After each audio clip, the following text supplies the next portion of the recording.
petite page web. Alors, attendez, je vais mettre directement là-dessus.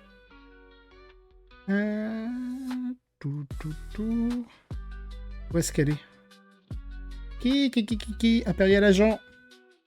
Paf. Ah là là là là là là là là. Alors, je voudrais essayer, juste pour voir. Je vais carrément enlever la musique. Parce que vu qu'on va avoir du son... Ah ouais, mais c'est peut-être... Ah non, c'est bon. C'est bon, ok. Je voudrais juste... Ah, merci Joker pour ton abonnement. Chaque fois, j'ai toujours pas réglé le son. Ça m'explose toujours les oreilles quand quelqu'un s'abonne. Merci beaucoup Joker. Merci à tous. Alors salut El Chapeau, Zurand, le Joker, évidemment. Salut Kunk. Je vais aussi remercier des personnes, le temps que je fasse le tournoi sur Angers, se sont abonnés et ont follow la chaîne. Donc merci beaucoup à Starbuck, à Asvaldre Finer, à Dark Scorio, Sylve pour son abonnement Prime, et pour le follow évidemment, Tixu, KRG23 pour son abonnement et son follow, à Kajik et à Grok. Voilà. Bonjour, bonsoir. Coucou à tous, coucou à tous. Alors là, je suis en plein écran. Oh, ça a l'air pas trop mal le cadrage. Donc écoutez, on se met la petite vidéo des agents de l'Imperium, puis ensuite on va jeter un œil à l'article. C'est parti mon kiki. Je pense qu'ils ont de la musique qui n'est pas libre de droit, donc je vais juste laisser ma petite musique. J'ai l'impression que la musique est encore un peu forte, non? Alors voilà, là je viens de baisser la musique, n'hésitez pas à me dire si c'est bon par rapport au niveau de la voix. Et on va vite fait se mettre la petite vidéo d'intro des agents de l'Imperium, histoire de voir ce que ça vaut. Ah, je fais très jaune là sur la cam. Oh, je réglerai ça après. Alors, attendez, je reviens un peu en arrière. Voilà, j'en étais là, let's go. Donc qu'est-ce qui nous attend, ce fameux codex agent de l'Imperium? Donc on a un Cotéaz. Alors là, ce qui me choque avec Cotéaz, c'est que j'ai cru le voir avec des cheveux. Hein. Il me semble qu'il a des cheveux. Le navigateur, oui, Kyria Draxus. Bon, voilà, ils nous ressortent un peu tout ce qui était dans l'index. Voilà, on avait les rumeurs comme quoi la Death Watch allait rejoindre justement le codex agent de l'Imperium. Donc là, on nous passe... on aurait des Sista. Ok, on aurait des Sista en agent de l'Imperium.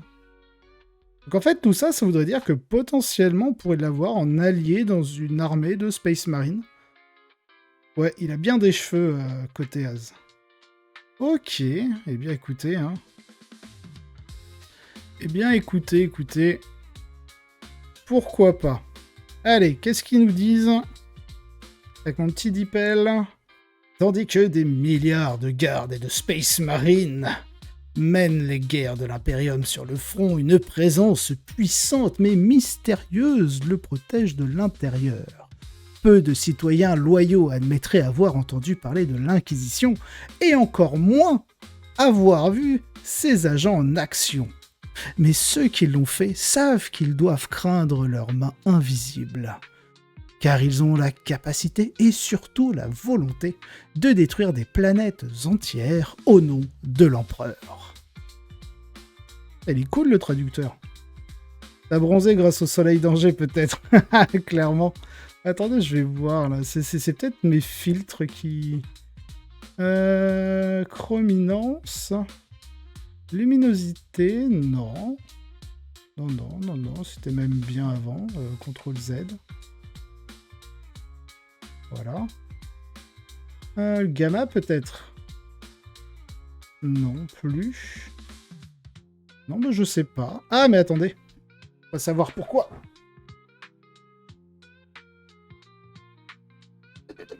Soin. Hop là. Alors. Ah, ça fait toujours aussi jaune. C'est chelou. Ah non, c'est bon. Ça a l'air bon. Voilà, ça me semble meilleur. C'est juste l'orientation de mes lumières qui ne m'éclairait pas suffisamment. Voilà, c'est bon. Je n'ai plus la jaunisse. Ou partiellement. Allez, on nous raconte quoi ensuite? Alors, j'ai vu qu'il y avait des capacités. Hein. Ces inquisiteurs se rendent rarement sur le terrain en personne, mais si le besoin s'en fait sentir, ils peuvent enrôler des armées entières à leur service. Certains s'intègrent à des forces impériales plus importantes et opèrent en retrait, tandis que d'autres rassemblent des compagnies de troupes auxiliaires pour former des armées cohérentes, les agents impériaux. Ok. Ah, c'est trop cool qu'ils aient repris le vieux... C'était quoi? C'était Chasseur de sorcières? Chasseur de sorcières 40K V3, je crois? Ou V4, je sais plus. Ah non. Non, c'était pas... Ok, ça c'était Witch Hunter. Ah, Demon Hunter, voilà. C'est ça. Ils nous l'ont remis. Oula, c'est un site bizarre, ça. On va juste prendre l'image. Ah là là là là. À l'ancienne. Ça, c'est cool qu'ils aient repris l'ancienne couverture. Salut, Fudaster. C'est vraiment cool qu'ils aient repris l'ancienne. Je crois que je l'ai mise là, ouais, voilà, en grand, là. Ah, vraiment très très cool. Ça fait plaisir. Salut, Odor Banger. Alors, qu'est-ce qu'on nous raconte là-dessus? Ce bon vieux côté Az, ah bah oui, clairement. Cela signifie que le codex Agents impériaux peut être utilisé de deux manières distinctes, pour ajouter une aide inquisitoriale spécialisée à votre armée, ou pour construire votre propre force inquisitoriale. Oh, on va pouvoir faire une armée full inquisition. Alors ça va plaire à tous ces anciens joueurs. Demon Hunter, salut Noalak, bienvenue à toi. Ça va... Ça, normalement, ça doit faire plaisir aux anciens, quand même. Ah que coucou, Razor. Ceux qui connaissent les règles actuelles reconnaîtront la règle d'armée des agents assignés, qui permet à un certain nombre d'unités du livre d'être ajoutées à d'autres armées de l'Imperium. Cette liste a été élargie afin de compléter la présence de l'Ordo Xenos, du Malleus et de l'Hereticus, avec les Deathwatch Kill Team qui rejoignent les unités de la retinue. Alors, je sais pas comment retinue sera officiellement traduit, mais... why not? Le nouveau codex comprend également les maîtres de guet, Corvus Blackstar et le capitaine de guet Artemis qui revient dans le champ de bataille après une absence. Ce qui vous permet d'inclure un contingent complet de Deathwatch dans n'importe quelle armée Imperium, avec ses chefs, ses escouades et ses transports. Oh, c'est cool! On pourra avoir une force Deathwatch dans une armée de Space Marine. Ah, ça peut être intéressant. Ceux qui ont déjà une armée Space Marine Deathwatch complète n'ont pas à s'inquiéter, ils peuvent ajouter des unités spécifiques Deathwatch à une armée de Space Marine composée d'unités vêtues de noir comme les Intercessors et les Terminators, fusionnant ainsi les bases solides et les détachements du codex Space Marine avec les spécialistes du codex Agents impériaux. Ok, ça va nous faire pas mal de choses. Les Terminators, Chevaliers Gris et les escouades de Sœurs de Bataille apparaissent dans une nouvelle catégorie obligatoire. Les prêtres et les navigateurs se joignent également à la fête pour fournir des conseils à la fois spirituels et très littéraux. Alors, agent assigné. Salut KRG.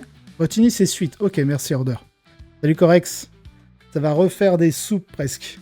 Ah, moi qui ai énormément joué soupe, j'aimais beaucoup, surtout l'Astra Militarum, alors en tout cas en tant que genre Space Wolf.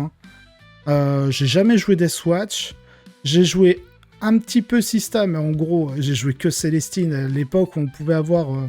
c'était le détachement où on pouvait mettre 4 QG dedans. Et donc dedans, c'était vraiment la foire à la saucisse. J'avais genre Célestine. Attends, j'avais Célestine. Je devais avoir 2 Psykers d'Archangel. Et un Psyker Space Wolf, c'était juste pour jouer sur pas mal de choses. Derrière, j'avais une base de Space Wolf en mode Terminator, et puis tout le reste, c'était un autre détachement pour l'Astra. Du coup, agent assigné. Si votre faction d'armée est agent de l'Imperium, Alors, dans l'étape de sélection des règles de détachement, vous pouvez sélectionner un des détachements valables dans ce bouquin comme normalement. Ok.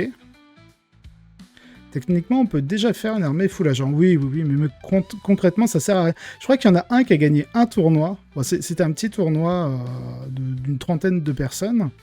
Mais bon, je pense que c'était plus sur un coup de poker qu'autre chose.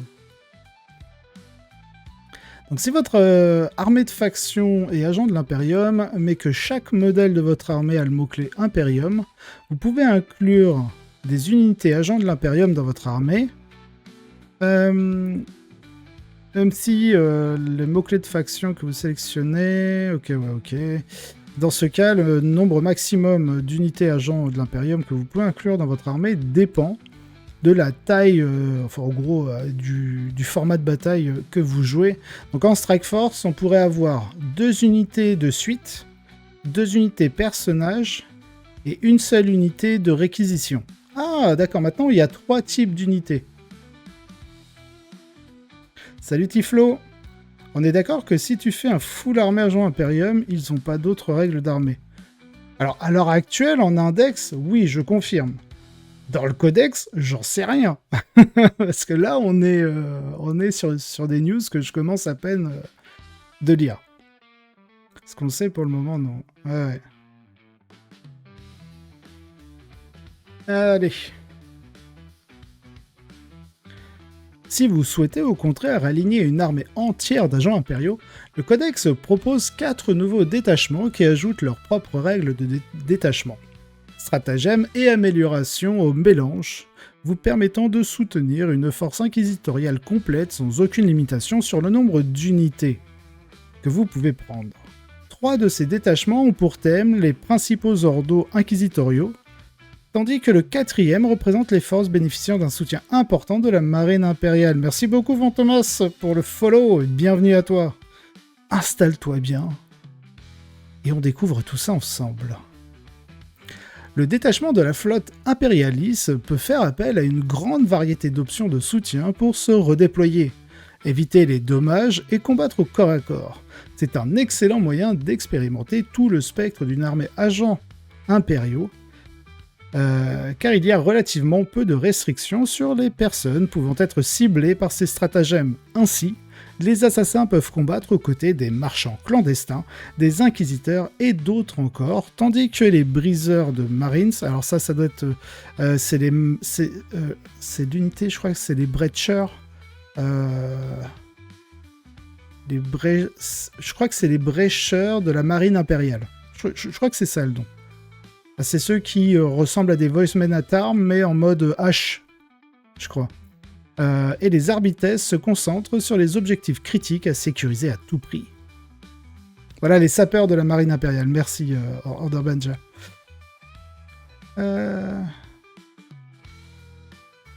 Ouais, Tiflo, ouais. Non, mais là, on est vraiment sur... l'article vient de pop, là, j'ai été spammé de partout. Même Cobalt, je sais qu'il joue...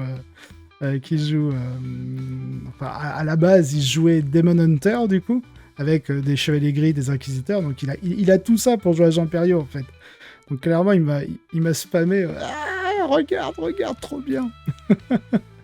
Alors, donc là, on a une règle de détachement, d'un des 3 détachements, parce que, de ce qu'ils disent le 4e. 3 détachements, blablabla, voilà, donc il y a 3 ordos. Alors c'est Malleus, Hereticus, Xenos. Normalement, il y en a plus. De mémoire, il y a Malleus, Xenos, Hereticus. Il y a Minoris, normalement. Et il y en a un autre que j'oublie. Mais en vrai, officiellement, il y en a bien plus que 5 des ordres chez l'Inquisition. Parce que des fois, vous allez avoir des sous-ordres. Oui, ce sont les plus représentés. Moi, ce que j'aimerais trop, franchement, ce que j'attends de ce codex, c'est qu'il nous ressorte un inquisiteur en armure Terminator du Malleus. Ça a toujours été de 1, ma figue préférée, de tard l'époque, en V2, de tard l'époque, et Et du coup, à voir si la figurine Forge World de l'Inquisiteur en armure et bouclier tempête, si elle sera toujours... Enfin, si elle sera valable, parce que je crois qu'elle est partie légende. Et ce serait un kiff qu'il la refasse. Hector Rex, voilà, merci Corex. Bon, du coup, on a un premier truc, Imperialist Fleet, donc la flotte impériale, ce qui n'est pas un ordre. At all cost, à tous les coups. Donc, au début de votre phase de commandement, vous pouvez sélectionner une des règles suivantes. Donc, soit vous faites Eliminate at all cost, donc éliminer à tous les coups, vous sélectionnez une unité ennemie sur le champ de bataille. Jusqu'au début de votre prochaine phase de commandement, à chaque fois qu'une figurine agent de l'Imperium de votre armée fait une attaque contre cette unité ennemie, vous ajoutez un au jet pour toucher. Plutôt cool parce que, en général, tout ce qui est Arbites, etc., ça va souvent toucher à 3 ou 4 plus. Donc avoir un petit plus 1 pour toucher à 3 ou 2 plus, dépendamment des types d'unités, c'est plutôt cool. Et Acquire at all cost, vous sélectionnez un marqueur objectif sur le champ de bataille jusqu'au début de votre prochaine phase de commandement. Lorsqu'une unité agent de l'Imperium de votre armée est à portée de ce marqueur objectif, améliorez de 1 le leadership et le contrôle d'objectif des figurines de cette unité par 1. Et il gagne une invulnérable 5+. Ah, il y a peut-être des conneries à faire. Ce qui serait intéressant de savoir, c'est est-ce qu'ils ont un stratagème pour sélectionner un deuxième marqueur objectif? Parce que là, ça pourrait faire des trucs.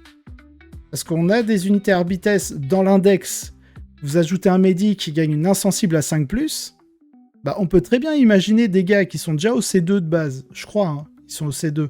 Ils passent au C3, et puis au pire, ils sont au C1, ils passent au C2, c'est très très bien. Un meilleur commandement pour résister à tout ce qui est Battle Shock, etc. Donc pour consolider l'objectif. Et derrière, vous êtes 1 vue à 5, feel no pain à 5. Ça peut être fort. Alors là, on suppose plein de trucs, hein, parce que rien nous dit qu'ils vont pas changer les règles des unités d'agents impériaux que l'on connaît déjà. Donc c'est fort possible. Mais à voir. Alors, ensuite, on nous dit... Donc pour l'instant, les deux règles... Alors celle-ci, elle est ok. C'est un sous-serment de l'instant, je trouve, parce que le serment de l'instant, c'est un full reroll touche contre une seule unité. Là, vous avez un plus 1 hit.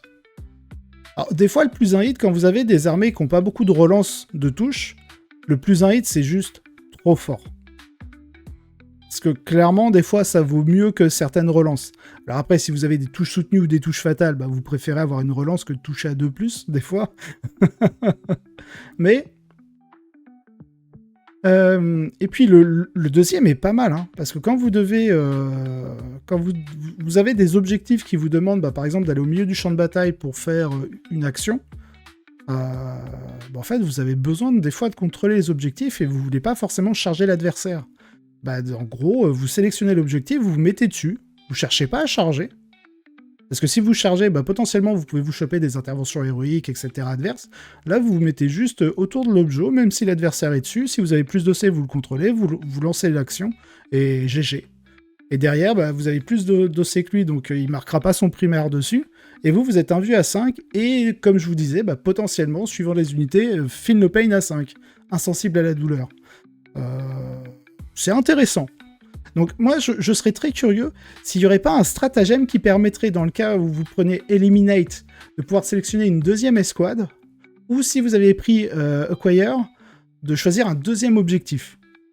Si ce stratagème existe dans ce détachement, je trouve que le détachement, comme ça, serait fort.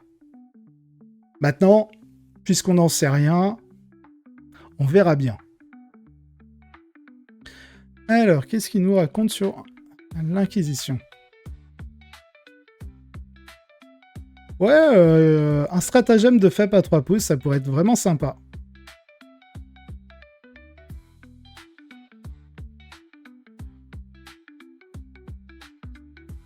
Salut Corneille.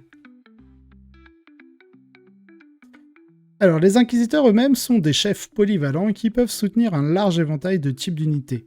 Et leurs gardiens bénis peuvent désormais accorder une sauvegarde invulnérable de 6+ à leur unité, en plus de l'aptitude de régénération de points de commandement.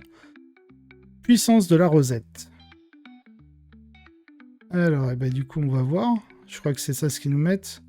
Power of the Rosette, à chaque fois que vous ciblez l'unité de la figurine, avec un stratagème, vous lancez un dé sur 3+, vous gagnez un PC. Bon, ça n'a pas changé. Par contre, le Blessed Warding, je vais m'ouvrir Je vais m'ouvrir l'index agent de l'Imperium pour pouvoir comparer. Agent impériaux. Agent impérial. Alors, qu'est-ce qu'on nous raconte? Je vais aller chercher l'inquisiteur de base. Faire un petit comparatif. Alors... Ah oui, effectivement, on a un petit nerf là. Je vais vous mettre le PDF. Ok, nickel. PDF, j'ai mis par-dessus, voilà. Ah, je vais dézoomer. Donc voilà, on a le Blessed Warding ici, qui nous dit quand il est meneur, en gros, l'unité gagne une insensible à 5+, contre les blessures mortelles. Alors, c'est un nerf sans vraiment l'être au final. Si on regarde, ici, on gagne une invulnérable à 6+, à la place. Ici. Donc, hop, je crois que j'ai pris l'image. Voilà. On gagne une invue à 6, donc ça veut dire que l'invue à 6, ça fonctionne contre tout. Bon, sauf les blessures mortelles. Donc, avant, vous aviez un truc qui ne fonctionnait que contre les blessures mortelles. Bon, ça veut dire quoi? Ça veut dire, si vous avez des armes à surcharge dans l'unité, bah, potentiellement, vous aviez votre insensible. Si vous preniez des blessures mortelles de l'adversaire ou des blessures dévastatrices, ça pouvait fonctionner. Mais du coup, contre des blessures standards, ça ne fonctionne pas. Et la majorité des dégâts que l'on subit, c'est plutôt des dégâts normaux, plus que des blessures mortelles. Donc, c'est un nerf sans vraiment l'être. Clairement, c'est un gros nerf contre les blessures mortelles. Après, est-ce que... moi, je trouve ça pas mal, mais bon. Quand on compare avec Acquire at all cost, qui vous donne déjà une invue à 5, en fait, ça vous donne même pas envie de prendre un Inquisiteur pour une invue à 6. Donc, il faudra aller chercher ailleurs.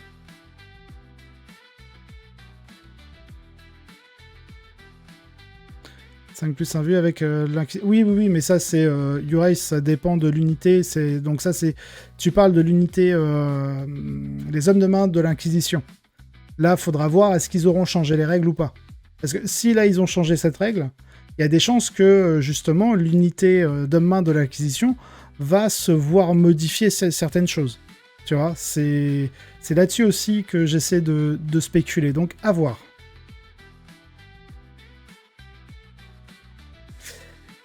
Il n'y a pas que les règles qui sont nouvelles. Ceux qui ont lu Ark of Omen, le lion se souvient... Oui, Ark of Omen, le lion, se souviendront peut-être qu'un certain inquisiteur a repris du service après tout le désordre qui a régné autour de Wormwood. L'inquisiteur Lord Torquemada Koteas dispose d'un vaste réseau d'agents pour exécuter ses ordres. Mais lorsque les choses nécessitent la touche personnelle de son énorme marteau démoniaque, il se rend sur le terrain dans une énorme armure de puissance étincelante.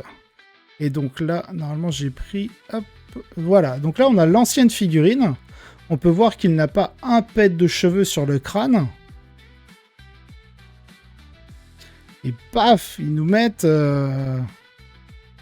comme disait je ne sais plus qui, il est peut-être parti en Turquie, sur Terra pour se,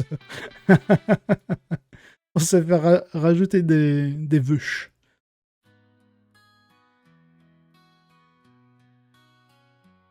Ils étaient useless avant, ils le sont toujours, donc Osef, c'est ça.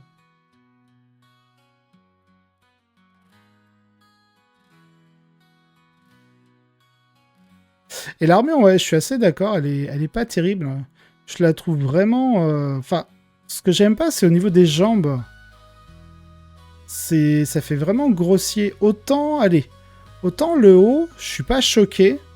Mais dès que vous prenez ici au niveau des... Ah non, mince, vous voyez pas ma souris ici. Là, vous la voyez? Ouais. En fait, moi, ce qui me choque, c'est plus au niveau des jambes, là. Parce que il a des jambes qui me semblent très longue et très épaisse par rapport au corps que l'on a en haut. Voilà. Par contre, l'aigle, il y a quand même nos matchs. Hein. L'aigle, hop, l'aigle ici avant, bon, qui était déjà très classe. Mais là, maintenant, je suis désolé, là, au moins, je donne un OK plus 1 à Games Workshop. Parce que ça, rien que ça, je suis sûr qu'il y en a plein qui vont utiliser cette figurine pour faire des conversions. Moi, je pense notamment au Space Wolf pour des corbeaux à 2 têtes ou autres. Donc, je ne serais point surpris. Bon, évidemment, hein, moi, je suis un fan de côté As. Donc, d'ailleurs, je me suis pris pour l'occasion la petite figurine là pour vous la montrer. Si ça peut... Attends, hop. Je sais pas si vous arrivez à voir quelque chose. Bref. C'est un côté As imprimé, évidemment. Parce que la figurine était en rupture de stock. Et potentiellement, j'avais une liste où... pour Angers, notamment, j'avais une liste où potentiellement j'aurais pu jouer côté As. Et au final, je ne l'ai pas fait. Et ça a été fort utile de ne pas le jouer parce que j'ai rencontré aucune armée qui était capable de générer des points de commandement avec une capacité. Bon, en tout cas, globalement, la figurine reste belle. C'est un peu dommage qu'on soit parti un peu sur une espèce de Stormcast.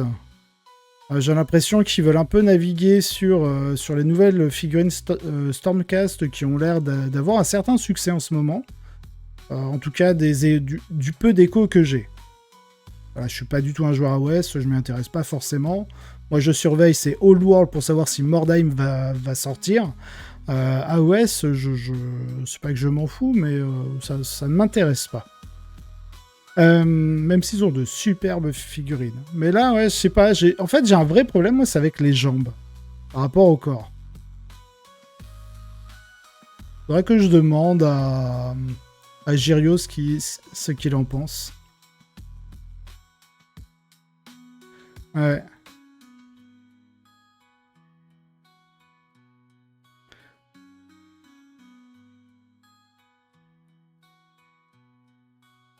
Ça passe pas du tout les designs. Ouais. Bon, en tout cas, on va passer.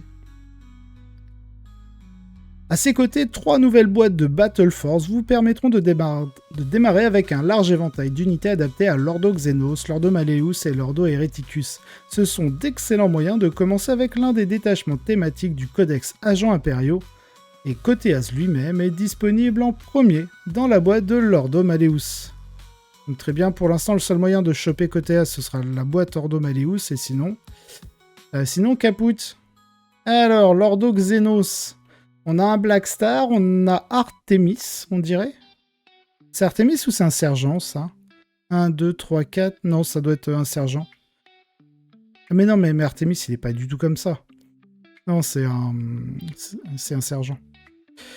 On a des Voicemen at Arms, on a le Rock Trader, Kyria, la suite inquisitoriale, le Black Star. Ok, pourquoi pas. Vraiment, le navigateur qui a l'air d'être un personnage tout seul. Il fait plus partie d'une suite, j'ai l'impression. Par contre, j'adore, moi, c'est cette figurine-là. Parce que certains savent de moi, j'ai joué à Inquisitor. J'ai pas mal de figurines Inquisitor. J'ai Artemis, qui à l'époque ne s'appelait pas forcément Artemis, mais c'était simplement un Space Marine. Et ça arrivait avec la sortie du bouquin et du lore du Space Marine qui s'est développé autour d'Artemis. J'ai eu, et ça normalement c'est le vétéran de la garde impériale. J'ai aussi le pistolero, j'ai... Mince. C'est pas le flagellant, c'est l'arco-flagellant. J'ai Ticus. Alors lui, c'est un inquisiteur de taré, Ticus. Et je trouve ça un peu dommage qu'il ne l'ait pas mis... Enfin, on verra. Franchement, s'il me sortent une figurine Ticus dans Agent de l'Imperium, je l'achète forcément. Ce mec, il a un lore de taré. C'est un...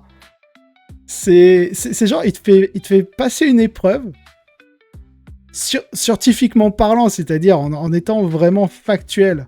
Tu vas mourir en faisant cette épreuve, et il va dire, bah, si t'as pas survécu, c'est que t'es un traître. Là, tu fais...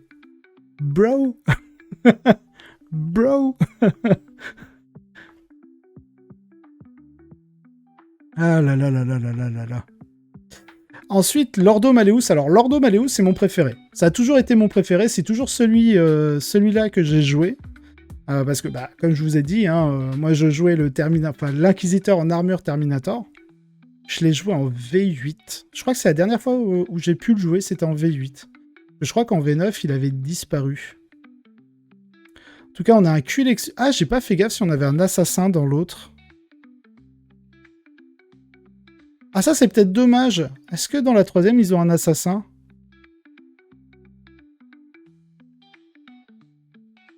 Ah, ça, c'est peut-être dommage. Parce que là, dans le Malleus, ok, on a le Culexus. Mais, ouais, ils auraient peut-être pu mettre un assassin différent dans chaque Battle Force. Ouais, ça, c'est une bonne idée de le mettre dans une Battle Force. Alors lui, on sait pas à quoi il va servir. Les petits Terminators Chevalier Gris. Alors moi, ma question, c'est est-ce que du coup, cette unité-là, on pourra l'ajouter à une armée de Space Marine en tant qu'agents impériaux? Je ne sais pas, parce que pour ceux qui ont joué en V7, il y avait une grosse campagne entre la V7 et ce qui est devenu Warhammer 40 000, le V8, où il y a une grosse invasion Tzeentch et Thousand Suns dans le système Fenris. Et nous, en fait, toutes les grandes compagnies Space Wolf, sauf une, il me semble, celle de... Je sais plus comment il s'appelle, là, maintenant, c'est le plus jeune, je crois qu'il est plus jeune que Ragnar en tant que Seigneur Loup. C'est Chrome. Parce que toutes les grandes compagnies avaient été envoyées pour récupérer l'apparition des Wulfen avant que les agents impériaux ne puissent les choper. Et donc, pendant ce temps-là, on s'est pris une attaque de ruse. Pas de russe, mais de ruse de la part des Thousand Suns. Et ces débiles de Dark Angel ont cru que c'était des Space Wolf qui avaient attaqué une de leurs bibliothèques secrètes du savoir interdit, machin, là. Alors qu'en fait, c'était le changelin qui s'était servi d'eux. Et donc, du coup, on s'est tapé les sorts de bataille dans la tronche, les Dark Angel, Magnus, Tzeentch, tout ça. Heureusement qu'il y avait les Chevaliers Gris avec nous. Et pour la petite histoire, une scène que j'aime beaucoup dans ce moment-là, c'est Stern, du coup, des Chevaliers Gris et Ragnar qui se téléportent au sein du navire de commandement Dark Angel, où les Dark Angel demandent l'arrêt de Ragnar, puis Stern qui se téléporte juste après en disant « Non, tu fermes ta bouche, Ragnar a raison ». Tu vas faire un live pour les listes WTC le War Master? Je pense, oui. Je suis invité jeudi soir sur la chaîne d'Akazone pour ça. De toute façon, je vous ferai une petite alerte. Je pense pas que je ferai de live moi-même, mais je pense que le live de Dakazone se suffira. C'est dans quel livre ça? C'est pas un livre spécifique, c'était des livres de campagne, il me semble, de la V7. Je sais plus comment ça s'appelle. Livre Space Wolf V7 Thousand Suns formation, je crois. Je sais pas si je vais le retrouver là. Je me souviens plus du nom, je les ai dans mon armoire, mais faut que je me déplace et que je les retrouve. Je sais plus comment ils s'appellent, ces bouquins. Ça, c'est le Codex V3, c'était pas ça.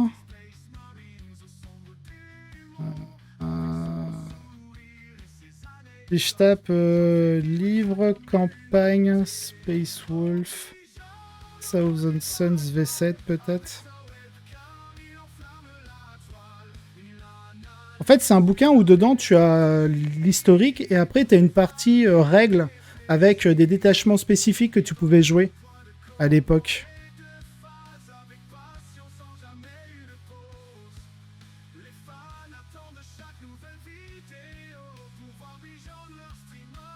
Direct sur Twitch.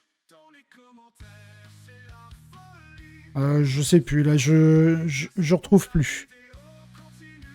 Ouais, je pense que après le live, si tu veux, j'irai regarder le nom et je te dirai ça. Donc Lordo Malleus, ok pour la Battle Force, on a... Alors, il y a moins... ça a l'air moins velu, je pense, ouais, à cause des Terminators qui coûtent assez cher. Il y a 2 suites inquisitoriales, je trouve ça un peu léger quand même. Alors qu'à côté, on nous met quand même une Deathwatch, un Corvus. On a Rock Trader, Voidsman, on n'a qu'une seule unité inquisitoriale. Et là, on nous met même pas... ouais, on a que des thermis. La suite... La double suite inquisitoriale, quoi. C'est une chimère. Ok, cool.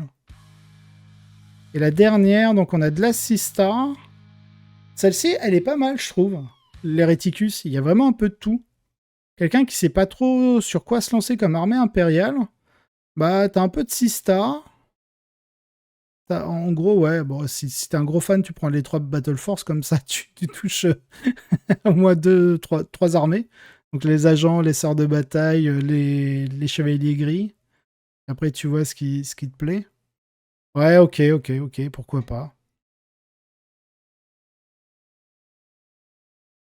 On aura le temps entre ce qu'on a de prévu et le live jeudi. Ouais, mais j'ai dit en fait à Manolo de Dakazone que vu que j'étais en tournage, je sais pas à quelle heure j'arrive, mais en gros, quand je te dépose, Razor, que je rentre chez moi, bah en gros, je les rejoins sur le live qui aura déjà commencé. Alors, que vous envoyiez une armée entière d'agents sur le terrain, que vous apportiez votre soutien à votre faction impériale préférée, vous pourrez vous engager dans des opérations de l'ombre secrètes grâce aux règles de croisade approfondies disponibles pour toute force de croisade, comprenant ne serait-ce qu'un seul personnage agent de l'Imperium. Il y a beaucoup de choses à couvrir et les règles sont extrêmement thématiques et amusantes. Nous reviendrons donc sur les opérations de l'ombre à une date ultérieure. Enfin, ne vous inquiétez pas pour les joueurs de Chevalier Gris. Ce n'est pas la première fois que vous aurez l'occasion d'envoyer vos Terminators en croisade pour chasser les démons. Un codex dédié aux Chevaliers Gris sera disponible l'année prochaine, donc 2025. Mais il reste encore quelques factions à découvrir avant que les chevaliers de Titan ne commencent à pointer leurs plaques de combat brillantes à l'horizon. Les sœurs de bataille de l'Ordo Hereticus apportent également leur propre Immolator et Rhino. Ok. Ah oui, non, mais clairement, hein, la Deathwatch, c'est que des agents impériaux maintenant.